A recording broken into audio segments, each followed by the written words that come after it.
Você já parou para pensar se realmente é você quem está tomando as suas decisões?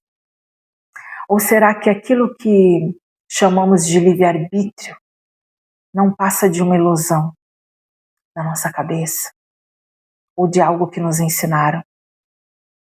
Então hoje eu quero te convidar para mergulhar nessa reflexão aqui comigo que eu fiz, e eu não vou te dar respostas prontas, tá?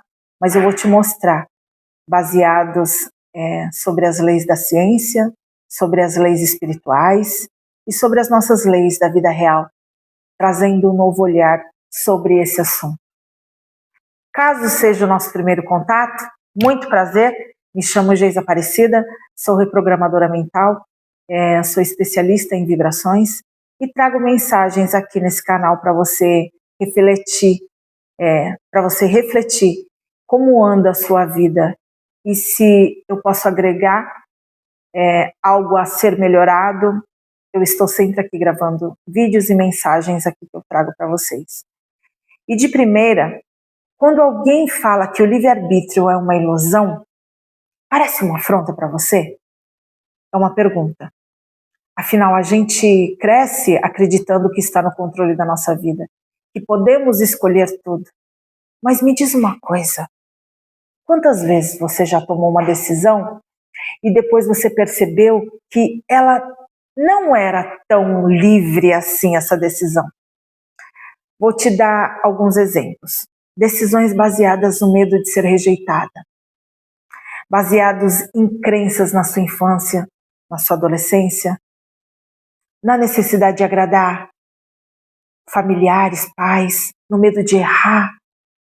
Então, será que era escolha ou era condicionamento? A neurociência estudou isso. O experimento mais famoso foi do Benjamin Libet, não sei se pronuncia assim, foi na década de 80. Ele conectou pessoas a máquinas que registravam atividades cerebrais. E aí, ele pediu para essas pessoas para que elas apertassem um botão quando elas decidissem. E olha o que aconteceu, gente. A máquina, ela registrava atividades no cérebro antes mesmo de a pessoa dizer que tinha tomado a decisão, antes mesmo da pessoa apertar o botão. Ou seja, o cérebro ele já tinha escolhido. Então isso mostra que muitas das nossas decisões, elas são iniciadas no nosso inconsciente. E só depois na nossa mente consciente. Só depois a nossa mente consciente ela cria a narrativa de que foi escolha minha. Olha que interessante. E não para por aí. O nosso cérebro, ele funciona em grande parte no piloto automático. Quantas vezes você já ouviu isso? Estudos mostram que até 95% dos nossos pensamentos, daqueles nossos pensamentos diários, são repetitivos. Os mesmos do dia anterior. Então, se pensamos igual, sentimos igual, se sentimos igual, escolhemos igual. Então, aonde entra o livre-arbítrio aqui? Como falar de livre-arbítrio se estamos presos em padrões repetitivos? Agora vamos para a espiritualidade. Muitas tradições, elas dizem que o livre-arbítrio é relativo. É como caminhar dentro de um rio. Você pode escolher nadar para um lado, você pode não escolher nadar para o outro, mas a correnteza já está levando você para o oceano.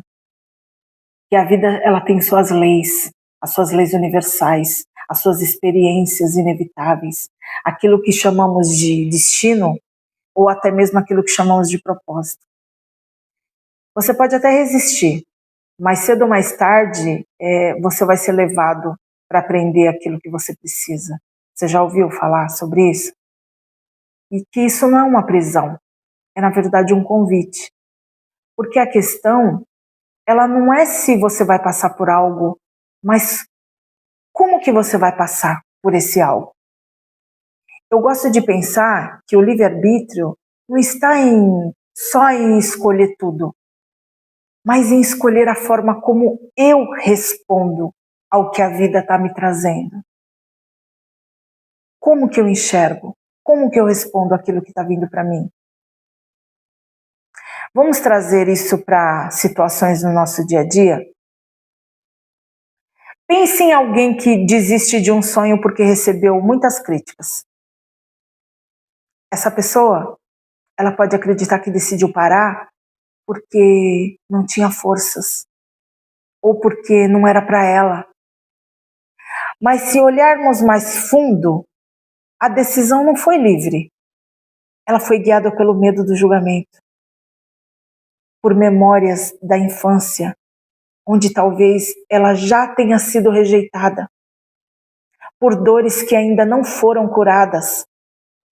Isso acontece com todos nós. Se você sente isso, se você está passando por isso, não se sinta diferente. Todos nós somos assim. Quantas vezes você não se sabotou em um relacionamento, em um trabalho, em um projeto, pensando que estava escolhendo, mas quando na verdade estava apenas reagindo às suas velhas feridas? Olha a importância de nos curarmos. Isto mostra, gente, que quando nós não conhecemos profundamente as nossas escolhas, a gente entende que elas não são livres. Elas são reflexos de dores inconscientes. Então, se o livre-arbítrio é uma ilusão, o que nos resta? Aqui está o segredo consciente. Aqui que está o segredo consciente. A nossa consciência. Quando eu me observo, quando eu reconheço os meus padrões, quando eu acolho a minha dor, ao invés de fugir, de fingir que ela existe, eu começo a ampliar o meu campo de escolha, o meu campo de infinitas possibilidades. É como se cada vez que eu trago luz para dentro daquele problema, eu ganhasse um pedacinho de mais liberdade. Então não é sobre controlar tudo.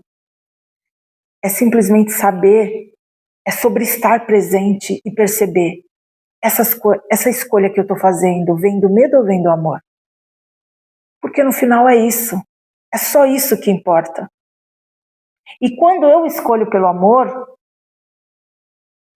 até dentro daquela correnteza da vida, eu consigo nadar mais leve, por mais que eu esteja na correnteza. Vai fazer mais sentido. Então, será que o livre-arbítrio é uma ilusão? Talvez sim. Mas dentro dessa ilusão, existe um caminho de despertar.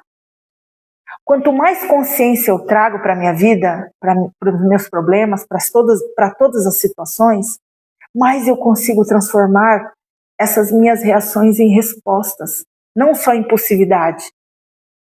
E é nesse espaço entre o estímulo e a resposta que nasce o meu verdadeiro poder. Então eu quero te deixar aqui uma pergunta. Eu quero deixar uma pergunta para você, tá? A próxima decisão que você tomar, ela será movida pelo medo ou pelo amor? Ou a decisão que você já precisa tomar é pelo medo ou pelo amor? Porque talvez a maior liberdade que temos seja justamente essa, a de escolher qual voz de dentro nós vamos ouvir.